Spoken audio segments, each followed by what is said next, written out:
The cardboard box in Logan Carter's arms held almost nothing.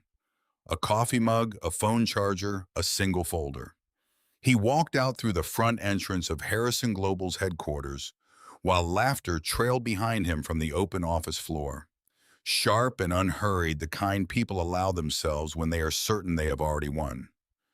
Vanessa Brooks stood near the glass doors, arms crossed, wearing the quiet smile of someone who had just solved a problem. Logan stepped onto the front stairs, reached into his pocket, and pulled out his phone. He made one call. His voice was level, almost casual. Fire every one of them. Within minutes, the building behind him began to collapse from the inside. Logan Carter had been back in the United States for less than 3 weeks when he walked into Harrison Global's downtown headquarters, carrying nothing but a leather messenger bag and a name that meant nothing to anyone in that building. That was exactly how he wanted it. He had spent the last several years working overseas supply chain consulting operational restructuring, the kind of unglamorous work that required long hours and short expectations. He had learned more from that experience than from any boardroom meeting he had ever sat in. And when his father called to say the time had come, Logan did not ask for the chairman's office. He asked for a desk on the 14th floor and a standard employee badge with no special access. His father, Harrison Carter, had built the company from a regional logistics firm into one of the largest privately held conglomerates in the country over the course of 4 decades. The man was 71 years old, deliberate in everything he did, and had spent the last 2 years preparing for a transition that most people inside the company did not know was already in motion. Harrison had one condition. Whoever took the seat after him had to understand the company from the ground up, not from above. Logan agreed without argument. It was the same philosophy that had guided his entire working life. So Logan showed up on a Monday morning in plain dark trousers, a simple button-down shirt, and shoes that were clean but not expensive. He introduced himself to the HR coordinator as a new operations associate on temporary assignment. The coordinator, a quiet man named Greg, handed him a badge, pointed him toward the 14th floor, and went back to his paperwork. Nobody looked twice. That was the point. The 14th floor housed the mid-level operations team project, coordinators, data analysts, compliance officers, and a small cluster of administrative staff who handled internal reporting and vendor communications. It was not the most glamorous floor in the building, but Logan had specifically requested it. The work done there was the connective tissue of the company. If something was wrong with the culture of Harrison Global, it would show up on the 14th floor before it showed up anywhere. Clear as throat else. His direct supervisor was Vanessa Brooks. She was somewhere in her mid-40s, efficient in the way people become when they have held a position long enough to know exactly how little effort is required to maintain it. She wore authority like a tailored jacket fitted deliberate and slightly too tight for anyone else to borrow. On Logan's first day, she looked him over once and said, without particular interest, that he would be handling data consolidation for the quarterly compliance report. She handed him a stack of documents that were already 3 days overdue and walked away before he could respond. Logan sat down, opened the stack, and got to work. The data was a mess, inconsistent formatting, missing source tags, duplicated entries across departments. It was not difficult to fix, just tedious and time-consuming. He spent most of that first day in silence, working through the documents while the rest of the floor moved around him. He noticed early on that the team functioned in a particular social geography. There was an inner circle, Vanessa at the center, flanked closely by Derek Walsh and Paula Simmons, and then there was everyone else. The distinction was not subtle. Derek was loud, loose with opinions, and had a talent for saying things that sounded like jokes but weren't. Paula was quieter but more precise, the kind of person who watched everything and said only what was necessary to stay aligned with whoever held the most influence in the room. By the end of his first week, Logan had completed 3 assignments that were originally divided among 4 people. He had not announced this. He simply put the finished reports in the shared drive with clean formatting and moved on. 2 days later, he overheard Derek telling Vanessa that the consolidated vendor report, the one Logan had spent 12 hours restructuring, had been praised by the compliance director. Derek took credit for it without hesitation without even a flicker of discomfort. Vanessa nodded approvingly and CC'd Derek on the follow-up email to senior leadership. Logan's name did not appear anywhere in the chain. He read the email, closed his laptop, and went to get a cup of coffee. He was not surprised. He was paying attention. Over the following 2 weeks, a pattern established itself with very little variation. Any work Logan completed that produced a good result would be claimed by someone else. Usually Derek or Paula, sometimes Vanessa herself. Any process that went wrong, a delayed response, a misrouted file, a miscommunication between departments would find its way to Logan's desk as his fault regardless of whether he had been involved. The floor had a well-worn system for this. Errors needed a name attached to them before they reached Vanessa, and the name attached was almost always a person with the least standing to push back. Logan was that person, and he had chosen to remain that person for now. There were moments that were harder to absorb than others. One afternoon, a compliance analyst named Ruth, a woman in her early 30s, who had been at the company for 6 years, made a formatting error in a regulatory submission. The error was minor and easily corrected, but Vanessa called it out in the middle of the open floor in front of the entire team, her voice carrying enough edge to make sure everyone heard. Ruth sat very still, her face controlled, and said, "Yes." She understood. She would correct it immediately. After Vanessa walked away, Ruth stared at her screen for a long moment without moving. Logan watched that moment and filed it away alongside everything else he had been collecting. What struck him was not the correction itself, but the way Ruth absorbed it. The practiced stillness of someone who had learned that any visible reaction would be used against her. There was also a quieter kind of cruelty that ran beneath the surface. Lunch plans that were made just loudly enough for Logan to hear, then finalized in a way that made clear he was not included. Questions directed at him in meetings that were designed not to gather information, but to expose gaps phrased carefully publicly so that any stumble became a data point in the running case against his competence. Requests that arrived at 4:50 in the afternoon for deliverables due by the following morning. Never with enough context to complete them cleanly. Always with enough ambiguity to assign blame if something went wrong. None of it rose to the level of a formal complaint on its own. That was the sophistication of it. Each incident could be explained away individually. Together they formed something much more deliberate. Logan ran 5 miles most mornings before the sun came up. He had learned to use early hours for thinking, not just exercise. On those runs, he processed what he was seeing without the noise of the office around him. He had gone into this arrangement expecting to find the ordinary friction of corporate life. Politics, inefficiency, the occasional personality conflict. What he was finding instead was a managed ecosystem. The bullying on the 14th floor was not casual or disorganized.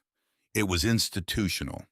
It had a structure, a hierarchy, and a shared understanding among its participants about what was permitted and what was protected. People lower in the hierarchy either participated or stayed silent, because silence was the only form of neutrality the environment allowed. He thought about his father's company not as a chairman's son, but as someone who had spent years studying organizations and what made them function or fail. A company could have excellent products, strong financials, and a well-regarded brand while rotting in the middle floor by floor, team by team, one silenced employee at a time. Harrison Global had been built on a different idea. His father had said more than once that a company's real value was not on the balance sheet, but in whether the people inside it trusted each other. Logan had understood that as a principle for most of his life.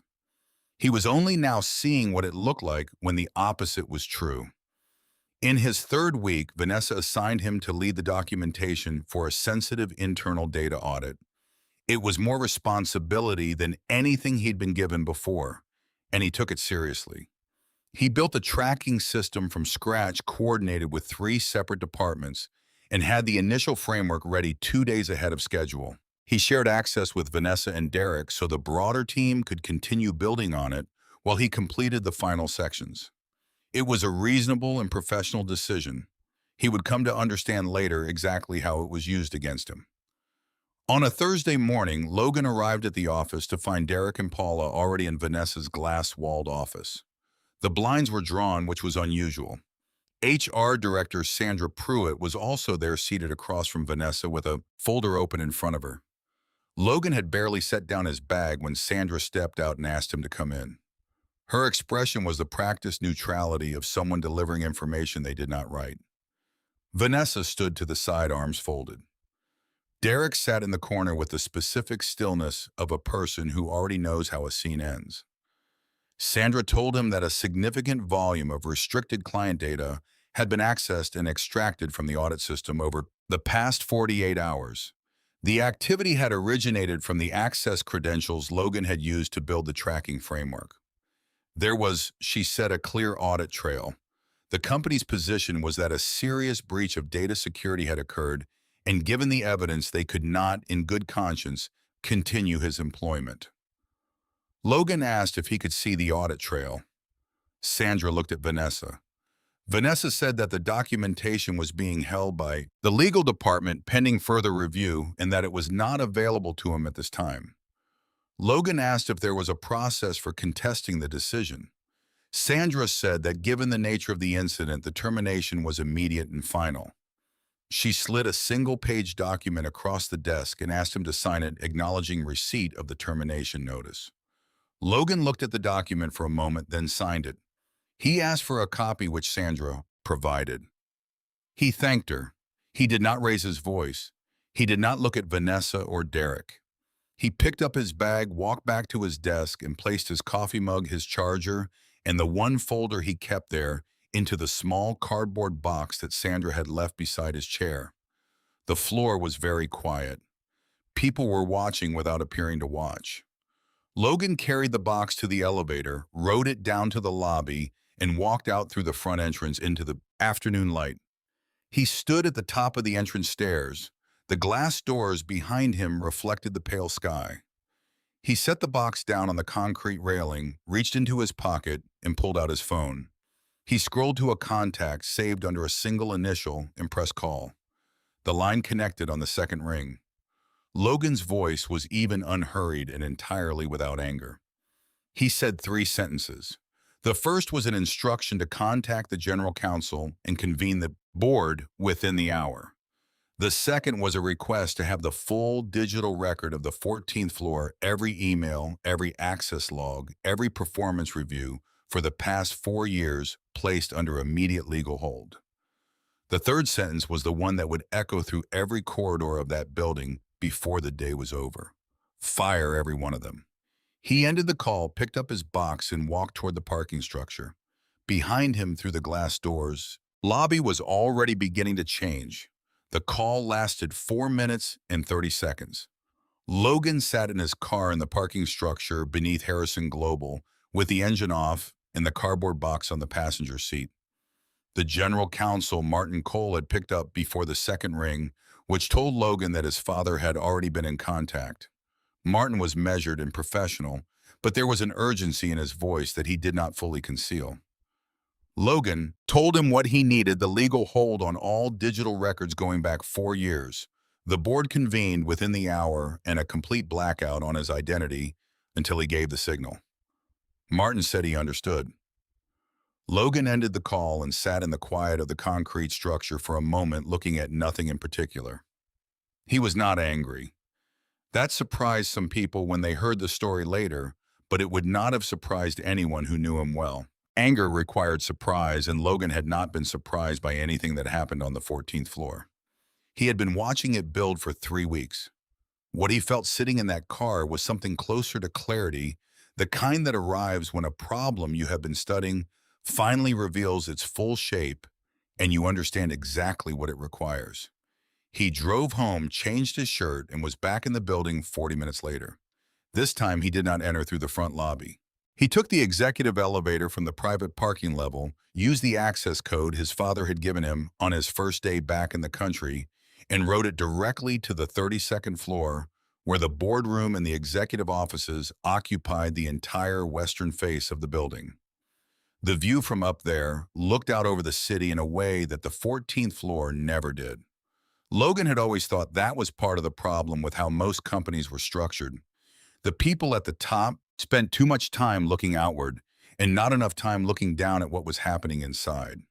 Harrison Carter was already in the boardroom when Logan arrived.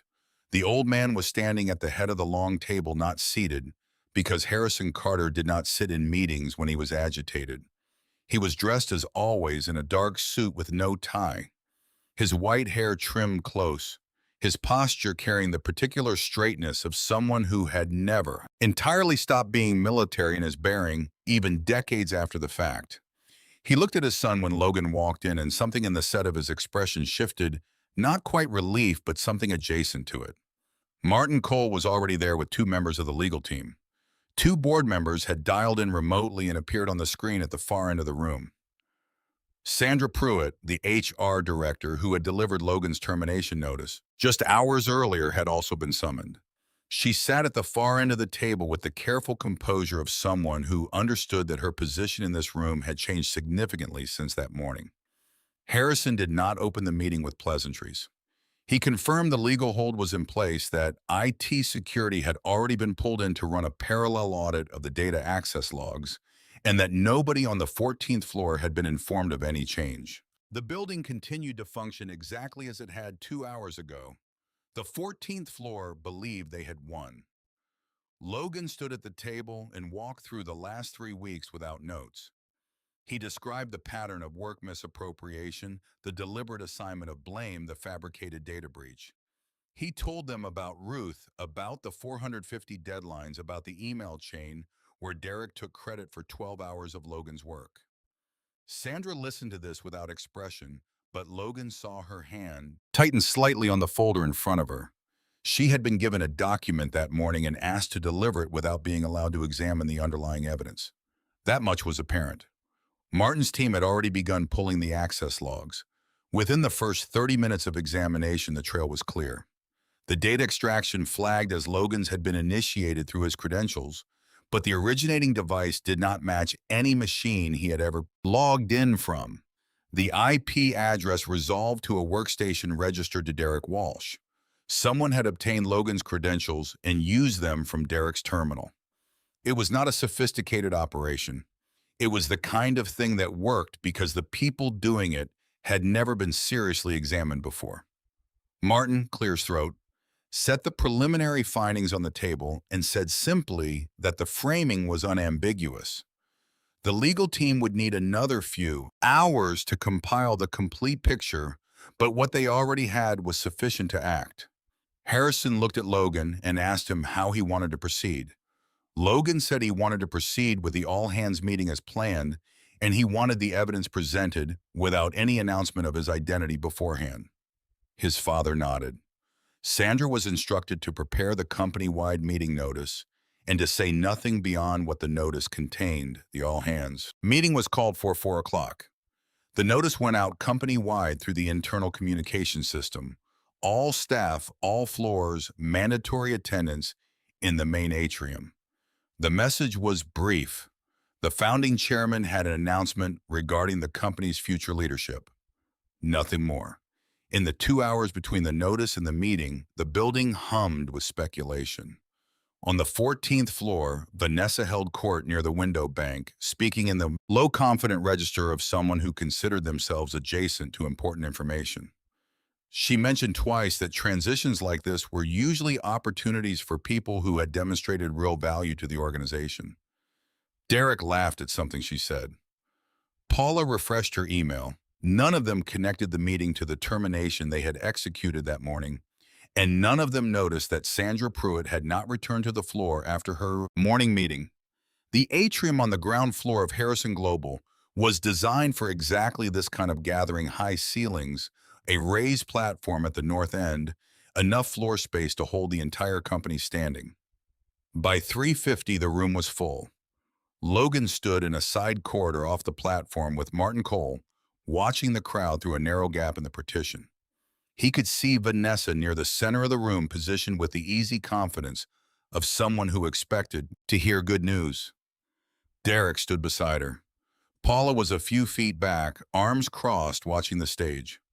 Harrison Carter walked onto the platform at 4 o'clock with the unhurried authority of a man who had been doing this for 40 years. The room settled immediately.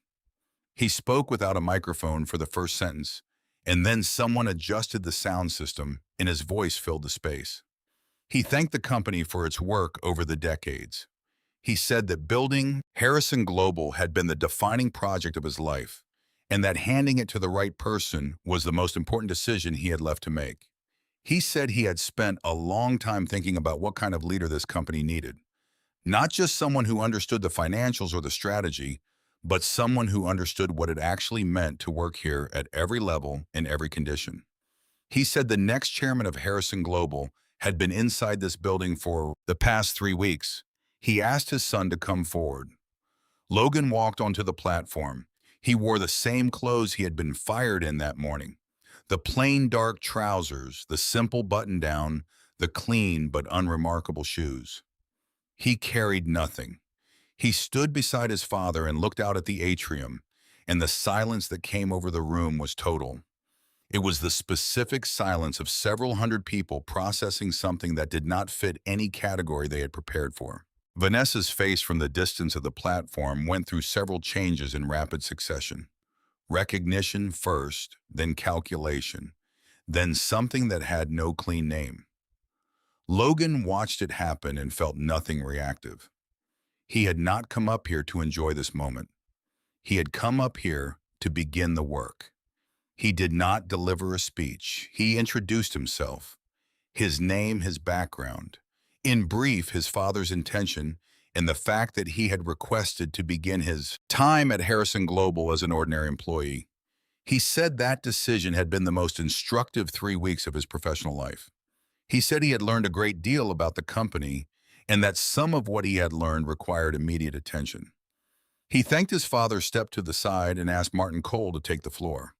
Martin was precise and unhurried in the way that lawyers become when they are presenting findings they are fully confident in. He explained that in connection with a personnel matter that had occurred earlier in the day, the legal department had initiated a review of records from the 14th floor operations team. He said the review had uncovered evidence of a fabricated data breach used to terminate an employee without cause, and that further examination of the records was already revealing a broader pattern of conduct that the company took very seriously. He said the review would be completed within 24 hours and that all relevant personnel had been placed on administrative suspension, effective immediately pending outcome. He named no one from the platform. The notification to those individuals would be delivered directly. The atrium did not erupt. It went very still in the way that spaces do when the thing being said is significant enough that people stop performing their reactions and simply absorb it. Logan stood on the platform and looked out at the room and thought about Ruth sitting at her desk with a controlled face, absorbing a public humiliation that had nothing to do with her competence. He thought about the other people on that floor who had been enduring this for years, watching, staying quiet, calculating what it would cost them to speak. He thought about what it meant that not one of them had felt safe enough to file a complaint that went anywhere. That was not a coincidence. That was by design. After the meeting ended and the atrium began to empty, Logan remained on the platform for a moment while the room cleared. One of the legal team members handed him a preliminary summary of the records already reviewed. He read through it standing there with the noise of the departing crowd still moving around him. The document was 12 pages. He read all of it. What the records showed was worse than what he had personally observed. The manipulation of performance evaluations went back 4 years. There were documented instances of Vanessa approving negative reviews for employees who had filed informal complaints about the team's working environment. 2 of those employees had subsequently left the company. 1 had accepted a settlement. The credit stealing was systematic. Project attribution had been rerouted through the team's internal reporting in ways that were deliberate and consistent. Derek Walsh appeared in more than 30 instances. Paula Simmons in 19. Vanessa Brooks was present in all of it in one form or another, either directly or as the approving authority. Logan handed the summary back to the legal team member and asked how long the full audit would take. The answer was 12 to 16 hours for the complete documentation. Logan said he would be in at 6 o'clock the following morning. He walked off the platform through the now empty atrium and into the corridor that led to the executive elevator. The building around him was quiet in a different way than it had been that morning. This quiet had weight to it. He rode the elevator up alone. The day had begun with him carrying a cardboard box out through the front entrance, and it was ending with him returning to a floor he had never officially occupied. The circumstances had reversed completely, but Logan did not feel the satisfaction that a reversal was supposed to produce. What he felt instead was the particular gravity of a decision that had not yet been made, one that would determine more than any announcement or audit finding what kind of leader he was actually going to be. Tomorrow morning, he would have to look at the full record and determine exactly what justice looked like, not for himself, but for every person on that floor who had spent years making themselves small enough to survive. That was the decision that would define his chairmanship before it had properly begun. Logan was at his desk on the 32nd floor by 5:55 the following morning. The city outside the windows was still gray, the early light not yet strong enough to define the skyline. Martin Cole arrived at 6:10 with a completed audit in a bound folder and a second copy on a secure drive. He set both on the desk without ceremony and took the chair across from Logan. They worked through the findings together for the next 2 hours, Martin walking through each section while Logan read and asked questions.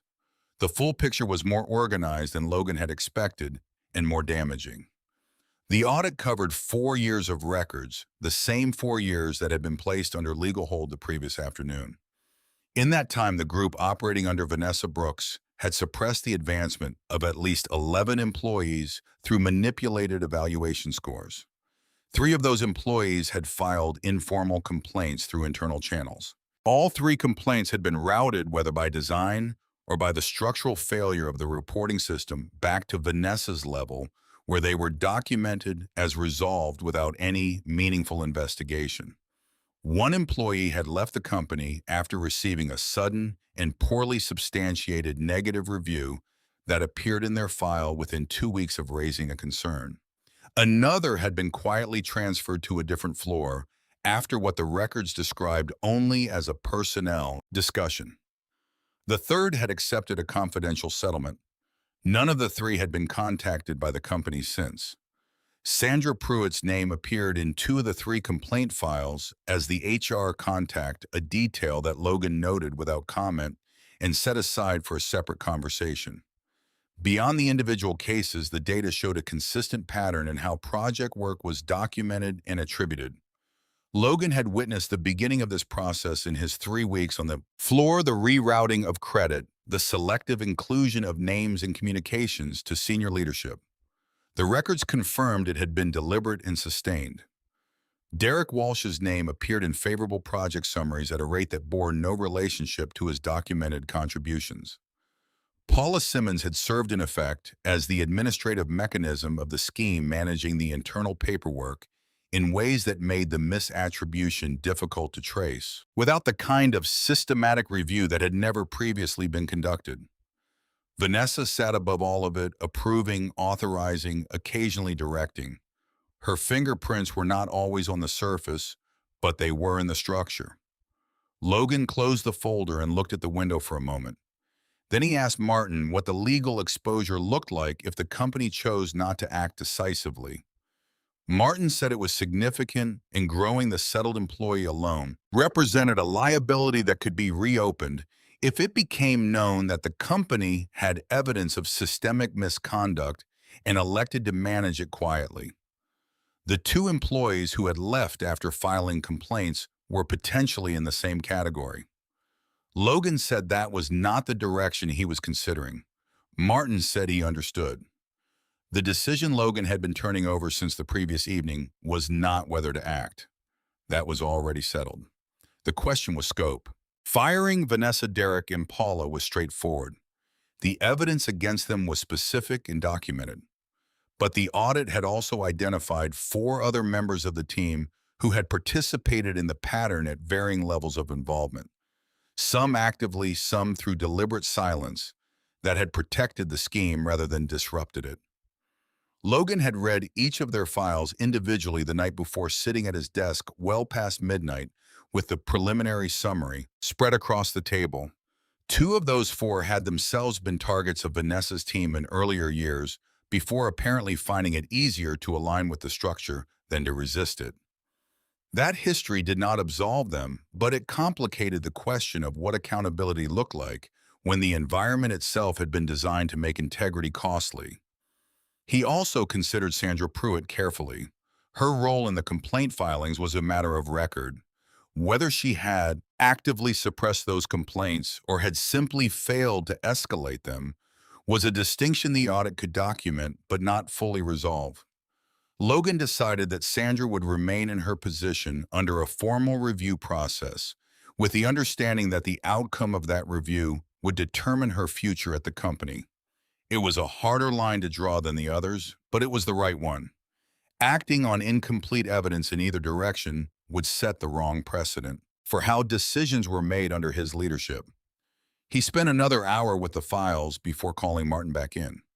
He told Martin that the terminations would cover Vanessa Brooks, Derek Walsh, Paula Simmons, and the four additional team members whose participation was documented in the audit. He said the language of the termination notices would be specific. Each person would receive documentation identifying the precise conduct that led to the decision, not a generic separation notice. He said the two former employees who had filed complaints and left the company would be contacted directly by the legal team within the week, and that the company would make them whole. The employee who had accepted a settlement would be contacted as well. Logan said he wanted that process handled with care, not speed. The goal was to make it right, not to close it quickly. Martin made notes and did not ask unnecessary questions. Before he left, he confirmed that the administrative suspension notices had been delivered to all 7 individuals the previous evening. Logan nodded and said he wanted the formal terminations processed by end of business that day. By 9 o'clock, the building had begun to fill. Logan rode the elevator down to the 14th floor for the first time since his termination the morning before. He had not announced the visit. He walked off the elevator and stood for a moment in the open area near the entrance to the floor, looking at the space, the rows of desks, the glass-walled offices along the far wall, the window bank where Vanessa had stood the day before, speaking in the low, confident register of someone who believed the future was organized in her favor. The desks belonging to Vanessa, Derek, and Paula were empty and would remain so. The rest of the floor was at half capacity. People had arrived but were not working, not really. They were waiting. Logan walked to the center of the floor and asked if everyone could gather. It took less than a minute. The remaining members of the team arranged themselves in a loose semicircle, some standing, some pulling chairs, all of them watching him with the careful attention of people who had learned that expressions were not free. Logan did not stand behind anything. No podium, no desk. He stood in the open space of the floor and spoke at a normal volume, which was enough for everyone to hear. He said he wanted to be direct about what had happened and what was going to happen. He told them that the audit was complete, that the termination decisions had been made, and that those decisions were final. He said he was not there to explain himself or to seek their approval. He was there because the people in this room had worked in a particular environment for years, and some of them had been harmed by it, and he thought they deserved to hear from him directly, rather than through a company memo. He said the evaluation system that had been in place on this floor was being suspended immediately, and that every performance record from the past 4 years would be reviewed by an independent HR team before any of it was used for any purpose going forward. He said that if anyone in the room had concerns, documented experiences, or information they had been holding on to, there would be a formal reporting channel open within the week 1 that would not route back through any manager. It would go directly to the legal department and to him. He asked if anyone had questions. The room was quiet for a moment. Then Ruth, the analyst, who had been publicly corrected at her desk in front of the entire team, raised her hand. She asked whether the review of performance records would affect decisions that had already been made, promotions that had been denied, roles that people had been passed over for. Logan said yes. He said the review was specifically designed to identify and correct those outcomes where the records showed the evaluation had been influenced by the conduct under investigation. Ruth nodded and lowered her hand. She did not say anything else, but something in the set of her expression changed, not dramatically, just a slight release of something that had been held carefully in place for a long time. Logan noticed it. He did not comment on it, but he noticed it. A man near the back of the group, one of the project coordinators who had been on the floor for nearly 3 years, raised his hand next and asked whether people who had stayed silent would be penalized. It was a fair question, and Logan answered it directly. He said the review was focused on documented participation in the misconduct, not on silence. He said he understood that staying silent in that environment had not been a neutral choice. It had been a survival choice, and that he was not interested in punishing people for calculating what it would cost them to speak when the system gave them no safe way to do so. What he was interested in was making sure that calculation never had to happen again. The coordinator nodded and lowered his hand. A few people around him visibly exhaled. Logan spent the rest of that morning moving through the building, floor by floor. He had not scheduled the visits in advance. He showed up, asked people to gather, and had the same conversation he had on the 14th floor. What had happened, what was being done, what would be different, and what they could expect from him. Some floors were more guarded than others. Some people asked questions, most listened. A few looked at him with the specific skepticism of people who had heard promises from leadership before and were not yet prepared to adjust their expectations.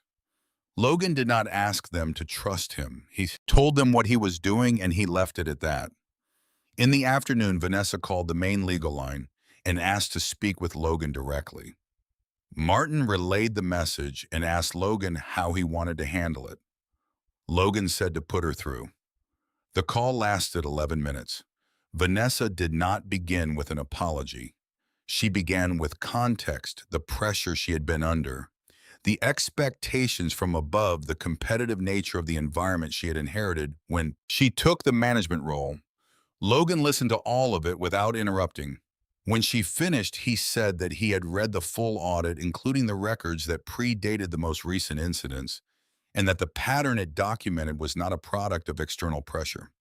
It was a choice sustained over 4 years that had damaged real people's careers, and in some cases their livelihoods. He said the decision would not change. Vanessa said that she had given the company 8 years. Logan said he understood and that the severance terms the legal team had provided were consistent with her contract and with the company's obligations. He thanked her for the call and ended it. Derek did not call. Paula sent a written message through her personal attorney requesting reconsideration on the basis that her role had been administrative rather than directive. Martin's team responded in writing with the relevant sections of the audit attached. By the end of the first week, the independent HR review had begun. Logan had established a direct reporting line that bypassed the existing middle management structure, while new team leads were identified and vetted. He had also quietly restored 2 employees to roles they had been passed over for pending the full review. Neither of them had been told the complete reason, only that the company had reevaluated the decision and wanted to discuss a different path forward. Both agreed to meet. Both accepted. Harrison Carter came to the office on Friday afternoon. He did not come for any scheduled purpose. He came, Logan understood, simply to be present. The old man walked the building with his son for about an hour, moving floor by floor, asking questions and listening to the answers, not offering guidance unless it was requested. At the end of the walk, they stood together near the window on the 32nd floor, looking out at the city in the late afternoon light. Harrison said that he had spent 4 decades building something and had been afraid in the last few years that it had begun to come apart in ways he could not fully see from where he sat. Logan said he understood that now. Harrison said he did not doubt that Logan would handle it correctly. Logan said he wasn't certain of that, but he intended to stay close to the floor to keep looking at what was actually happening, not just at what the report said was happening. Harrison nodded slowly. That was, he said, exactly the right instinct. It had always been the right instinct. He had simply stopped trusting it in himself when the company grew large enough that looking down became uncomfortable. The cardboard box that Logan had carried out through the front entrance 2 weeks earlier was still in the back seat of his car. He had not thought to bring it upstairs in the days since. One evening after the building had emptied and the only light left on the 32nd floor was the one above his desk. He went down to the parking level and brought it up. He set it on the corner of his desk and opened it. The coffee mug he put on the windowsill. The phone charger he plugged in the folder he filed in the cabinet beside the desk. They were not significant objects, but they were the things he had carried out of a situation designed to make him feel like he did not belong there. And there was something worth keeping and having them visible. A leader was not remembered for the moment they revealed their power. They were remembered for what they chose to do with it, who they protected, who they made whole, and what kind of place they left behind for the people who would still be there long after the names on the termination notices had faded from memory. Logan understood that now in a way he had not fully understood before he walked through that front entrance in plain clothes and asked for a desk on the 14th floor. The work had just begun. But it had begun honestly, and that was the only foundation that had ever held anything of real value together.